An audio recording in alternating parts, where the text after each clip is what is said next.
Hello दोस्तों, क्या हाल है। तारीख आज 22 फरवरी 2026, दिन संडे, रविवार हो गया, हिंदी तिथि पंचमी। और आइए बात करते हैं आज के मुख्य समाचार में देश भर की तमाम बड़ी खबरों पर नजर डालते हैं। देखिए, सबसे पहले तो आज के कुछ बड़े इवेंट। देश के प्रधानमंत्री नरेंद्र मोदी आज 22 फरवरी को उत्तर प्रदेश मेरठ का दौरा करेंगे और यहाँ मेरठ मेट्रो और एक नमो भारत ट्रेन को हरी झंडी दिखाएंगे। और इस नई रेलवे सुविधा से राजधानी दिल्ली से मेरठ जाने वालों को बड़ा फायदा मिलेगा। अब 1 घंटे से भी कम में आप दिल्ली से मेरठ का सफर तय कर पाएंगे। इसके साथ ही पीएम मोदी दिल्ली मेरठ नमो भारत कॉरिडोर का भी उद्घाटन करेंगे। इतना ही नहीं, इस मेरठ दौरे के दौरान 12,930 करोड़ रुपए की नई परियोजनाओं का टोटल उद्घाटन होगा। चलिए दोस्तों, अगला अपडेट देखिए। पीएम मोदी आज मन की बात कार्यक्रम के 131वें एपिसोड को भी संबोधित करेंगे सुबह 11 बजे, क्योंकि फरवरी महीने का ये आखिरी रविवार है, तो ये आज मन की बात कार्यक्रम का आयोजन होगा। और वहीं मौसम विभाग की तरफ से भी चेतावनी जारी की गई। आज फिर से मौसम में बदलाव आएगा। देश के 10 राज्यों में भारी बारिश का अलर्ट है। 40 किलोमीटर प्रति घंटा की रफ्तार से तेज हवाएं भी चलेगी। किन किन राज्यों में बारिश की चेतावनी है, आगे अपन देखेंगे पूरे मौसम समाचार विस्तार से। फिलहाल की अगली खबर, देश के उपराष्ट्रपति सीपी राधाकृष्णन आज तमिलनाडु राज्य का दौरा करेंगे और यहाँ कई इन कार्यक्रमों में शामिल होंगे। वहीं दोस्तों, आज राजधानी दिल्ली में होगा बिहार डेवलपमेंट समिट। 5,000 से ज्यादा लोगों ने रजिस्ट्रेशन करवाया। लेट्स इंस्पायर बिहार नाम से ये समिट का आयोजन होने जा रहा है। और उत्तर प्रदेश में वोटर लिस्ट अपडेट करवाने का भी आज आखिरी मौका है। रविवार को बीएलओ आपके नजदीकी बूथ पर आपका इंतजार करेंगे, तो जनता से अपील है अपने नजदीकी बूथ पर जाएं और अपना नाम चेक करवाएं। और अडानी समूह के अध्यक्ष गौतम अडानी आज बिहार भागलपुर का दौरा करेंगे। यहाँ पीर पैंती पावर प्रोजेक्ट का निरीक्षण भी करेंगे। वहीं असम गुवाहाटी हवाई अड्डे का नया टर्मिनल भी आज से चालू हो जाएगा। और राजस्थान के बाड़मेर में भी अयोध्या के जैसे ही एक भव्य मंदिर बनाया गया, जिसकी आज प्राण प्रतिष्ठा होने जा रही है। वहीं पॉलिटिक्स से खबर है, राहुल गांधी से भी नहीं माने भूपेन बोरा आज बीजेपी ज्वाइन करेंगे। असम के मुख्यमंत्री हिमंत बिश्व शर्मा की तरफ से बड़ा ऐलान किया गया। असम विधानसभा चुनाव से ठीक पहले कांग्रेस को ये बड़ा झटका लगा है। ये असम कांग्रेस के पूर्व अध्यक्ष रह चुके हैं, जो आज भाजपा में शामिल होने जा रहे हैं। और राजस्थान यूथ कांग्रेस संगठन चुनाव की तारीखें घोषित हुई। 22 फरवरी से 1 मार्च तक नामांकन होंगे। मुख्यमंत्री योगी आदित्यनाथ भी आज 22 फरवरी को सिंगापुर और जापान देशों की यात्रा पर जाएंगे। अपने इस जापान दौरे के दौरान सीएम योगी 600 किलोमीटर प्रति घंटा वाली ट्रेन से भी यात्रा करेंगे। तो ये आज के कुछ बड़े इवेंट रहेंगे। और चलिए आगे बढ़ते हैं अपन खबरों में। देखिए, अगली खबर, इंडिया एआई इंपैक्ट समिट में शामिल हुए एंटोनियो गुटेरेस, देश की राष्ट्रपति द्रौपदी मुर्मू से भी उन्होंने मुलाकात की। ये यूनाइटेड नेशंस के सेक्रेटरी जनरल हैं। और वहीं ब्राजील के राष्ट्रपति, जो अभी एआई इंपैक्ट समिट के दौरान भारत के राज्य के दौरे पर आए हैं, उन्होंने जम्मू पहलगाम आतंकी हमले की निंदा की। इस दरमियान भारत ब्राजील के बीच क्रिटिकल मिनरल्स का समझौता हुआ है। प्रेसिडेंट मुर्मू ने उन्हें स्टेट डिनर भी दिया। तो इस समझौते के बाद अब रेयर अर्थ मैग्नेट के मामले में चाइना को जोरदार झटका लगा है। भारत ब्राजील के बीच इस समझौते से रेयर अर्थ और क्रिटिकल मिनरल समेत भारत को कई चीजों में फायदा होने वाला है। वहीं भारत ब्राजील व्यापार को भी नई रफ्तार मिलेगी। अगले 5 साल में दोनों देशों के बीच $20 बिलियन का ट्रेड यानी व्यापार तय करने का लक्ष्य तय किया है पीएम नरेंद्र मोदी और ब्राजील के राष्ट्रपति दोनों नेताओं ने। पीएम मोदी और ब्राजीली राष्ट्रपति लूला के बीच अहम द्विपक्षीय वार्तालाप हुई। इस दरमियान दोनों देशों के बीच कई अहम समझौतों पर मुहर लगी है। और वहीं दोस्तों, हाल ही में हुए इन व्यापारिक समझौतों पर आरबीआई का कहना है कि ईयू यानी यूरोपियन यूनियन और अमेरिका के साथ व्यापार समझौते देश के विकास को दीर्घकालिक गति देंगे। और एआई समिट में भी भारत को वैश्विक समर्थन मिला, भारी निवेश के संकेत भी दिखे। केंद्रीय मंत्री अश्विनी वैष्णव ने बताया कि इस समिट में 5 लाख से ज्यादा लोगों ने भाग लिया और दुनिया भर की कंपनियों ने 250 अरब से भी ज्यादा निवेश की घोषणाएं की है भारत में। और खबर है, एमएसएमई निर्यात को भी गति देने के लिए केंद्र सरकार ने 7 नई पहल की है, जिससे कि निर्यात को यानी एक्सपोर्टर्स की पहुंच मजबूत बनेगी। निर्यात वृद्धि और वैश्विक प्रतिस्पर्धा पर जोर दिया जाएगा। एमएसएमई के लिए प्रक्रियाएं आसान होगी। डिजिटल मॉनिटरिंग और संस्थागत सहयोग रहेगा। संरचनात्मक चुनौतियों के समाधान पर फोकस बढ़ेगा और एफटीए नेटवर्क से बाजार की पहुंच भी बढ़ेगी। ये वाणिज्य मंत्री का प्लान है देश के एमएसएमई एक्सपोर्टर्स को बूस्टअप देने के लिए। चलिए अगली खबर देखिए। केंद्रीय मंत्री जेपी नड्डा ने हिमाचल प्रदेश के सोलन में एक नई वैक्सीन लॉन्च की। इस टीके से टिटनेस और डिप्टीरिया से लोगों को सुरक्षा मिलेगी। और इस लॉन्चिंग के दौरान वो बोले कि भारत ड्रग्स, दवाओं और वैक्सीन बनाने के मामले में वर्ल्ड लीडर बना है। केंद्रीय स्वास्थ्य मंत्री की तरफ से वैक्सीन लॉन्च की गई। और खबर है, भारतीय मूल की आशा शर्मा अब माइक्रोसॉफ्ट गेमिंग की सीईओ बनी। 40 साल तक कंपनी के साथ रहे फिल स्पेंसर की जगह लेगी है। सत्या नडेला को रिपोर्ट करेगी। ये भारतीय मूल की है आशा शर्मा। मैंने कांग्रेट्स इनको, और भारत के लिए गर्व की बात है। चलिए अगली खबर देखिए। सरकार ने एक बड़ा फैसला लिया है। अब हर रोज खुलेगा दिल्ली का लाल किला। भारतीय पुरातत्व सर्वेक्षण की तरफ से आदेश जारी किया गया। लाल किला, जो कि एक प्रमुख ऐतिहासिक स्थल है और मुगल कालीन वास्तुकला का भी शानदार उदाहरण है, यूनेस्को ने भी इसे विश्व धरोहर स्थल घोषित किया है। तो अब पर्यटकों के लिए ये सप्ताह के सभी दिन खुला रहेगा। सरकार की तरफ से ये नया आदेश लागू कर दिया गया। चलिए बड़ी खबर आ रही है, अमेरिका का टैरिफ रद्द होने से भारत पर क्या असर पड़ेगा। इसको लेकर अमेरिकी राष्ट्रपति डोनाल्ड ट्रंप बोले कि भारत अमेरिका के बीच ट्रेड डील में कोई बदलाव नहीं होगा। एक अमेरिकी अधिकारी ने भी कहा कि 10% टैरिफ ही लगेगा अब भारत पर। खुद ट्रंप बोले कि कुछ नहीं बदलेगा। भारत के लिए उन्होंने कहा कि वे टैरिफ देंगे और हम टैरिफ नहीं देंगे। ये भारत अमेरिका के बीच समझौता हुआ है। अभी एक दिन पहले आपको बताओगा, अमेरिका की सुप्रीम कोर्ट ने ट्रंप के टैरिफ को रद्द कर दिया था। इस फैसले के साथ ही भारत पर 18% लगने वाला टैरिफ भी खत्म हुआ। जबकि अमेरिका की सुप्रीम कोर्ट के इस फैसले के बाद तो ट्रंप और नाराज हो गए और उन्होंने 10% और नया टैरिफ लगा दिया था। और अमेरिका की सुप्रीम कोर्ट के जजों को भी उन्होंने कलंक कहा था देश के लिए। और दुनिया भर पर जो ग्लोबल टैरिफ अमेरिका ने 10% लगा रखा था, उसको बढ़ाकर भी 15% करने का ऐलान किया था। हालांकि उसके बाद देर रात उन्होंने कहा कि भारत पर वापस 10% टैरिफ ही लगेगा दूसरे देशों के साथ ही। और यूएस इंडिया ट्रेड डील पर भी खबर है कि इस महीने फरवरी के अंत तक ये ट्रेड डील फाइनल हो सकती है। मार्च में हस्ताक्षर होंगे और 1 अप्रैल से लागू होने की उम्मीद है। हालांकि विपक्ष कांग्रेस लगातार इस ट्रेड डील का विरोध कर रहा। अभी भी इस डील पर राहुल गांधी बोले कि मोदी ने विश्वासघात किया। कांग्रेस अध्यक्ष मल्लिकार्जुन खड़गे ने आरोप लगाया और कहा कि सरकार ट्रंप की ट्रेड डील में फंसी है, भारत से भारी रियायतें छीन ली। तो ये कुछ पक्ष विपक्ष के आरोप प्रत्यारोप चल रहे हैं। और चलिए आगे बढ़ते हैं खबरों में। देखिए, सोना चांदी के भाव पर रिपोर्ट आ रही कि इस सप्ताह सोने चांदी में बढ़त रही। सोना 2300 रुपए बढ़कर 1,55,000 रुपए प्रति 10 ग्राम पहुंच चुका है, जबकि चांदी भी 8,000 रुपए तक महंगी हुई। हुई, क्योंकि आज संडे है तो मैं आपको साप्ताहिक रेट बता देता हूँ। और अभी चांदी का भाव 2.5 लाख रुपए के आसपास चल रहा है। बाकी अलग अलग कैरेट के हिसाब से गोल्ड का प्राइस क्या चल रहा है देख सकते हैं आप स्क्रीन पर। चलिए अगली खबर देखिए। एसआईआर मामले पर अपडेट आ रहा। राजस्थान, मध्य प्रदेश समेत 4 राज्यों में 99,58,000 यानी लगभग 1 करोड़ लोगों के नाम कटे एसआईआर के बाद। वहीं 7 राज्यों और यूटी यानी केंद्र शासित प्रदेशों में एसआईआर की फाइनल लिस्ट पब्लिश हो चुकी है। पश्चिम बंगाल में तो ये लिस्ट 28 फरवरी को आएगी, लेकिन अभी तक जो मौजूदा राज्यों में देश के 12 राज्यों में एसआईआर प्रक्रिया चल रही है वो अंतिम चरण में है। इस दरमियान अब तक लगभग 1 करोड़ लोगों के नाम कट चुके हैं अलग अलग राज्यों में। गुजरात में सबसे ज्यादा 68 लाख लोगों के नाम कटे हैं। ये कुछ डेटा भी आप देख सकते हैं अलग अलग राज्यों के। और पश्चिम बंगाल में एसआईआर को लेकर खबर आ रही कि हर सीट पर औसतन 19,000 लोगों के नाम हटे। तो इन डेटा के बाद टीएमसी बोली कि 1.25 करोड़ बंगाली लाइन में लगे। भाजपा ने आरोप लगाया कि ममता बनर्जी को घोस्ट वोटर्स हटने का डर है। दोस्तों आजकल मार्केट हर सप्ताह किसी न किसी खबर से हिल रहा है। कभी आरबीआई की पॉलिसी तो कभी इन्फ्लेशन का डर, कभी ग्लोबल टेंशन, और अभी भी आरबीआई ने इंटरेस्ट रेट्स को अनचेंज्ड रखा है। लेकिन इन्फ्लेशन रिस्क को लेकर साफ वार्निंग भी दी है। एक्सपर्ट्स ये मान रहे हैं कि अगर क्रूड ऑयल ऊपर गया या जियोपॉलिटिकल टेंशन बढ़ी तो इन्फ्लेशन फिर प्रेशर में आ सकती है, और इसका असर साफ दिखा। मार्केट ने मिक्स्ड रिएक्शन दिखाया। बैंक निफ्टी में वोलेटिलिटी बढ़ी और आईटी और एफएमसीजी स्टॉक्स में अचानक शार्प स्विंग्स भी देखने को मिले हैं। रिटेल ट्रेडर्स के लिए ये फेज काफी ट्रिकी है, क्योंकि अनप्रेडिक्टेबल प्राइस एक्शन मतलब गलत एंट्रीज और एग्जिट्स का ज्यादा चांस, और ऐसे समय में गेस नहीं बल्कि टूल चाहिए। और आपकी यही प्रॉब्लम सोल्व करता है stocks card smart trade plan. ये प्लान बिगनर्स और एक्सपीरियंस ट्रेडर्स दोनों के लिए एक कंप्लीट ट्रेडिंग टूल किट लेकर आता है। चलिए देखिए इसके कुछ खास फीचर्स जो इसको रियल डिफरेंस बनाते हैं। 1 click order placement. Fast moving markets में डीले का मतलब missed opportunity. Advanced option chain. FnO traders को real time OI, PCR, strike data बिल्कुल क्लियर मिलता है, जिससे एंट्री एग्जिट कॉन्फिडेंस स्ट्रॉन्ग होता है। इतना ही नहीं, trading view plus chart IQ. अगर आप टेक्निकल ट्रेडर हो तो डुअल चार्ट सपोर्ट एक ह्यूज एडवांटेज है। Limit order plus GTT order everyday busy schedule वालों के लिए परफेक्ट है। आप अपनी डिजायर्ड प्राइस सेट कर दीजिए और एग्जीक्यूशन ऑटोमेटिक हो जाएगा। और expert research insights, market outlook, trading levels और एक्सपर्ट गाइडेंस सब कुछ एक ही प्लेस पर। इसके अलावा जो एक्टिव रेगुलर ट्रेडर्स के लिए बहुत बड़ा बेनिफिट होगा, स्मार्ट ट्रेडर प्लान के यूजर्स को 0 ब्रोकरेज मिलता है। मतलब इंट्राडे, डिलीवरी और एफएनडो।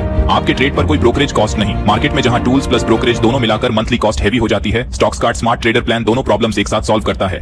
और सबसे इंप्रेसिव बात पता है इसका pricing structure. Smart trader plan सिर्फ 99 प्लस जीएसटी पर मंथ में अवेलेबल है। ईयरली प्लान 699 प्लस जीएसटी का है, जो सीरियसली बिगनर्स और एक्टिव ट्रेडर्स के लिए वैल्यू फॉर मनी ऑप्शन बनाता है। आप नीचे डिस्क्रिप्शन में दी हुई लिंक पर जाके स्मार्ट ट्रेडर प्लान का सेक्शन ओपन करें, मंथली या ईयरली प्लान चूज करें, यूपीआई डेबिट क्रेडिट कार्ड से पेमेंट करें और बस प्लान एक्टिव होते ही सभी फीचर्स अवेलेबल हो जाते हैं। दोस्तों जब आरबीआई अनाउंसमेंट्स, इन्फ्लेशन रिस्क और ग्लोबल इवेंट मार्केट्स को हर वीक हिलाते हैं, तब सही टूल्स, फास्ट एग्जीक्यूशन और एक्सपर्ट रिसर्च बहुत डिफरेंस क्रिएट करते हैं। और ऐसे में स्मार्ट ट्रेडर प्लान ट्रेडर्स को वही इकोसिस्टम देता है। तो इसका लिंक डिस्क्रिप्शन और पिन कमेंट में दिया हुआ है, वहां जाकर आप डिटेल्स चेक कर सकते हैं। ट्रेडिंग रिस्की होती है पर स्मार्ट डिसीजन से रिस्क मैनेज होता है। चलिए अगली बड़ी खबर देखिए दोस्तों। दिल्ली में एक बार फिर से आतंकी हमले का अलर्ट जारी हुआ। उसके बाद सरकार ने लाल किले की सुरक्षा भी बढ़ा दी है। लाल किले को वैसे तो 7 दिन खुला रखने का आदेश दे दिया सरकार ने, लेकिन उसके बाद ही आतंकी हमले की चेतावनी दी गई। लाल किले के साथ ही दिल्ली की चांदनी चौक का मंदिर भी इस हमले के निशाने पर है। तो अब सरकार ने दिल्ली में सभी धार्मिक और ऐतिहासिक जगहों की सिक्योरिटी भी बढ़ा दी है। केंद्रीय खुफिया एजेंसियों से यह इनपुट मिला है कि कुछ पाकिस्तानी आतंकी संगठन दिल्ली के कई इलाकों को आतंकी हमले के निशाने पर लिए हुए हैं। चलिए खबर है दोस्तों, महाराष्ट्र में हवाई हादसे में निधन हुए पूर्व डिप्टी सीएम अजीत पवार के भतीजे ने अब आरोप लगाया, कहा कि प्लेन क्रैश में एक बड़ी साजिश हुई है। दुर्घटना के समय कई और धमाके हुए थे एक साथ, और उस विमान में पेट्रोल के डिब्बे भी रखे गए थे। शरद पवार गुट के विधायक रोहित पवार ने इस प्लेन क्रैश मामले पर दुर्घटना न बताते हुए इसे साजिश बताया और एक बार फिर से सवाल खड़े किए। और वहीं खबर देखिए, मायावती और अखिलेश भी बोले कि एआई समिट में कांग्रेस का प्रदर्शन गलत रहा। भाजपा ने भी देश भर में विरोध प्रदर्शन किया कांग्रेस का। महाराष्ट्र में राहुल गांधी को काले झंडे भी दिखाए, क्योंकि अभी आपको पता होगा एक दिन पहले दिल्ली के भारत मंडपम में चल रहे एआई इंपैक्ट समिट में यूथ कांग्रेस के कार्यकर्ताओं ने टी शर्ट उतारकर जो विरोध प्रदर्शन किया था, मोदी कॉम्प्रोमाइज के नारे लगाए। तो इस घटना का अब कांग्रेस के खिलाफ देश भर में विरोध देखने को मिल रहा है। अखिलेश यादव ने भी कहा कि जब दुनिया भर के डेलीगेट्स आए हुए हो, उस इवेंट में इस तरह का हंगामा नहीं करना चाहिए। सरकार से लड़ाई हमारा इंटरनल मामला है, लेकिन फॉरेन डेलीगेट्स के सामने हमारे देश का अपमान होता है इससे। मायावती ने भी ट्विटर पर लिखा कि कांग्रेस का ये प्रदर्शन निंदनीय है। अगर ये सम्मेलन अंतर्राष्ट्रीय स्तर का नहीं होता तो बात अलग थी, लेकिन एआई समिट के दौरान ऐसा व्यवहार करना चिंता की बात है। और वाकई में कांग्रेस को इस वक्त ऐसे इवेंट के मौके पर ऐसा प्रदर्शन नहीं करना चाहिए था, क्योंकि दुनिया भर के सामने भारत की किरकिरी हुई तो जरा सोचिए आप, कितना गलत प्रभाव पड़ता है उसका, राइट। चलिए अगली खबर देखिए, कर्नाटक में एक भाजपा विधायक 5 लाख रुपए की रिश्वत लेते रंगे हाथों पकड़े गए। कर्नाटक लोकायुक्त पुलिस ने प्लान बनाकर पकड़ा, ठेकेदार से 11 लाख रुपए मांगे थे विधायक चंद्रू लमानी को। और नक्सलवाद पर बड़ी खबर आ रही कि नक्सलियों के ताबूत पर अंतिम कील ठोकी जा रही है। एक महीने में ही 175 नक्सलियों के स्मारक जमी जौन किए गए। सीआरपीएफ डीजी ने नक्सलवाद खात्मे का पूरा मेगा प्लान बताया। छत्तीसगढ़ रायपुर में ही सुरक्षा बलों ने एक महीने में इतनी बड़ी कार्रवाई की। गृह मंत्री अमित शाह ने भी असम के गुवाहाटी में फिर से कहा कि 31 मार्च तक देश से खत्म हो जाएगा नक्सलवाद। असम राज्य में पहली बार हुई सीआरपीएफ स्थापना दिवस परेड में बोले अमित शाह। चलिए दोस्तों अगला अपडेट देखिए, उत्तर प्रदेश की योगी सरकार ने बड़ा फैसला लिया। यूपी में अब सभी सरकारी दफ्तर होंगे तंबाकू मुक्त और स्कूलों में भी अनिवार्य होगा एंटी टोबैको चैप्टर। तंबाकू के खिलाफ अभियान चलाया जाएगा और इसको रोकने और युवा पीढ़ी को इसके नुकसान से बचाने के लिए यूपी सरकार ने नया ब्लूप्रिंट तैयार किया है। किसी भी सरकारी कार्यालय में तंबाकू इस्तेमाल नहीं होगा। इसके अलावा स्कूलों में बच्चों को पाठ्यक्रम में भी ये चीजें पढ़ाई जाएगी। गुटखा, सिगरेट, बीड़ी, तंबाकू, पान मसाला कितना नुकसानदायक होता है ये चीजें। और उत्तर प्रदेश के किसानों को भी मिला